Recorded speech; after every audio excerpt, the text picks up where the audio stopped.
नमस्कार. आपल्या राज्याचे माननीय मुख्यमंत्री श्री देवेंद्र फडणवीस सर यांच्या वाढदिवसानिमित्त तसेच आपल्या राज्याचे माजी उपमुख्यमंत्री स्वर्गीय श्री अजितदादा पवार यांच्या जयंतीनिमित्त आपण श्री छत्रपती शिवाजी महाराजोत्सव संवर्धन शिबिर आपण 31 जुलै रोजी आयोजित केलं होतं.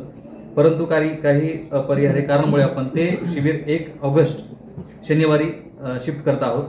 तरी या छत्रपती शिवाजी महाराजोत्सव अभियानाचा लाभ घेण्यासाठी शनिवार दिनांक 1 ऑगस्ट रोजी सकाळी 10 वाजता बालाजी मंगल कार्यालय जत या ठिकाणी मोठ्या संख्येने उपस्थित राहावे.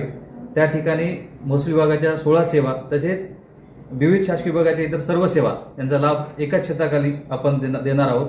त्यामुळे जत तालुक्यातील सर्व शेतकरी बांधवांनी त्या ठिकाणी उपस्थित राहावे व हे शिबिर यशस्वी करावे असे मी जत तहसीलदार म्हणून आवाहन करीत आहे. Press the bell icon on the YouTube and never miss another update.